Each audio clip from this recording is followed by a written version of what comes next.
Thanks everyone for joining us here this afternoon at Alkimos. It's really wonderful to be here with the local member, the member for Butler, Lorna Clark, for an announcement really around infrastructure upgrades in what is a really fast growing area of WA. We are committed as a government to providing high quality education infrastructure and providing that high quality education infrastructure close to where families live. And we know that in particular is in our fast growing outer suburbs.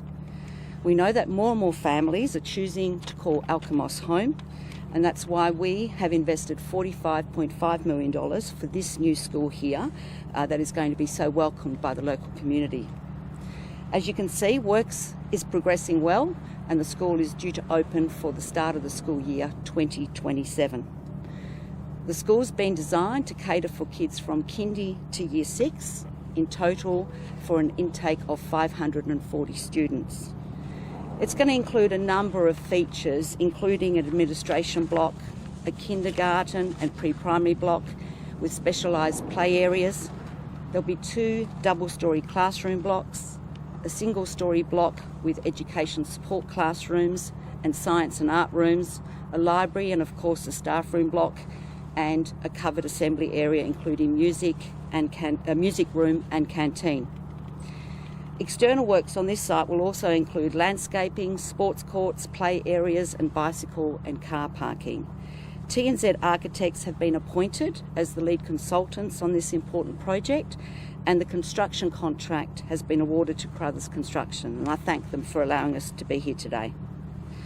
It's really, really exciting to see this school slowly but surely come to life, which will be undoubtedly so welcomed by the families that are moving into Alkimos. And of course, this investment in this school here in Alkimos is part of our government's record investment, a record investment that has seen over $5.4 billion in education infrastructure delivered since 2017. Since coming to government, we have opened 28 new primary schools and 8 new secondary schools. And some of those new schools, as the local member Lorna would know, have been delivered into Alkimos and nearby suburbs of Butler and also Yanchep. Importantly, to help and support the significant population growth that we have in this area. Earlier this year, I was proud to be joined by Lorna in opening Eglinton Beach Primary School, which started accepting students for the start of this school year. Building on this record, we've also committed to opening an additional 13 new primary schools between 2026 and 2030, with planning underway also for 2 future secondary schools, and one, of course, is right here in Alkimos. Our government will continue to get on with the job of building new schools and ensuring that all Western Australia students, no matter where they live, can access modern, comfortable learning environments, because we know that is so important for them to be able to achieve to their potential, and it's critically important to support the teachers in the incredible work they do.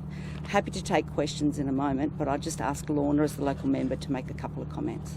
Thank you. Thank you, Minister. As the new member for Butler, I'm just so proud that the Cook Labor government is delivering more schools into this area. We've got a great record since 2017. About $290 million has been spent on schools from Butler up to Two Rocks, and this just builds on the commitment that we have for education. As a mum, education's really close to my heart. I know it makes a huge difference in a family's life knowing they have a good quality school to send their kids to. Thank you. Any questions to the Minister? I will just get everyone else to move out of the shop, please. Unless they've got questions of Lorna, of course. She knows her patch really well. Just on the school, you said 540 students. Will that be from the first year, or is that a case of as the population grows around it? Yeah, a great question. So the school will open from 2027. With the full capacity to have up to 540 students. I'm told the expected enrolment in the first instance will be around 200 students as students come in, as you can see, this growing suburb.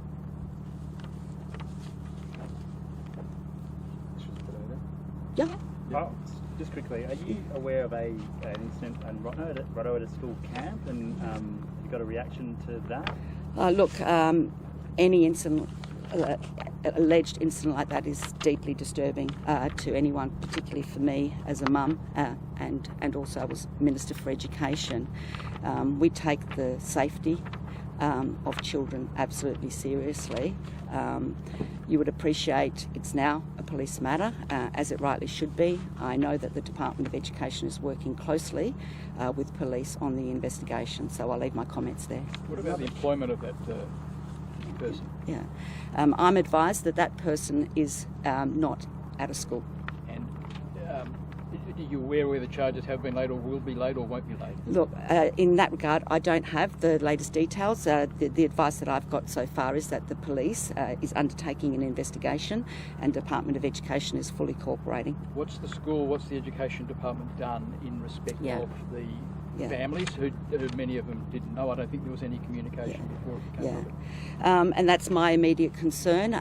The Department of Education has followed all the processes in terms of, in the first instance, making sure the police were notified and involved, and the Department of Education is working closely with the school to make sure that the communication and support is ongoing as required. Speaking generally, do you need to look at rules around how many school staff can be around children for those kind of camps? Does there need to be, never have a single teacher? Yeah. As I said before, the safety of children is an absolute priority, and I know it to be so, particularly in schools. I was a teacher for many, many years, and I know it is the number one priority when children not only are at school, but when they're off-site. I'm sure a full investigation will be done in terms of the circumstances of the alleged incident. There's another incident down at school, Billia Primary School, where there was an alleged attack, and parents have found out about that incident through their kids. The school did notify parents, and nor did the Department of Education. I'm not sure if you're aware of the incident, but what is the process there? Does the school obliged and teachers obliged to tell their parents about incidents that happened within the classroom? Yeah, look, I'm not sure of that particular incident that you raised, but the Department of Education has strong protocols and procedures in terms of managing incidents and keeping the school community and families notified. And my expectation is that the department follow those procedures. Minister, the president of the South Bunbury Football Club wore a T-shirt sort of highlighting the assassination of Charlie Kirk. Stupid, isn't it? Very ill-informed and regrettable. We don't tolerate any political violence, protests or any action of any kind. I'm really pleased to see that the WAFC is investigating the matter, and I welcome the apology that came. Totally unacceptable. Do you think that I don't know whether she has, but if she hasn't, should she quit that position? And if she has, is that the right thing to do? Look, I'll leave it up to the WAFC and the local organisations to make that call. It's completely regrettable and shouldn't have happened. Would you like to see the Federal Treasurer promise to keep WA's share of the GST? My word. And we've got no better champion than the Premier Roger Cook and Rita Saffioti in terms of making sure that they stand up for Western Australia. We've got a strong record of making sure that we get what we're entitled to around the GST, and I know it's front and central in all the work that the Premier and the Treasurer are doing in terms of making sure that Canberra continue to listen, but not only to continue to listen, but to continue to value, acknowledge the significant and fundamental contribution that Western Australia makes to the economy of our nation, and I'm very confident that they'll send that message loud and clear to Canberra. Would you like to see those assurances from all federal Labor MPs? I'll leave the advocacy to the Premier and Deputy Premier. They're well placed in taking up the good fight. If they did reduce WA's share of the GST, do you think that could harm them in terms of their federal seats and even on the state level as well? It's pretty clear when federal governments, no matter of what persuasion, don't listen and don't value Western Australia, it causes them grief. The government did a deal, and generally accepted for good reason, with niche living to get the victims of niche living into their homes, but the unintended consequences that are expected now appear to be arising, and niche living is pretty much off the hook and not being able to be touched. Are you disappointed? Is the government disappointed with that? Look, I haven't had a chance to speak to my colleagues. I have to admit I was listening to the ABC this morning where one of the homeowners who's affected was telling her story, and it's horrific. I can't imagine what those people are going through. We, as a government, ensured and supported those people to make sure that they had an outcome in terms of progressing with their homes, and that was a good thing. Specific issues around specific builds, they're matters now I'm sure that the Minister for Commerce will take up. But perhaps you would think that the people from niche living might feel some obligation to fix them, but probably won't. I don't think niche living have expressed any obligation up until this point. I can't imagine it changing. If there are changes to the GST deal, are you worried that the damage in WA to Labor's brand would hurt the state government as well? You're asking me about a hypothetical question. I am very, very confident of our government's ability to continue to fight and stand up for Western Australia and get our fair share of the GST. I've just got a question for Ms Clark, if it's possible, just quickly.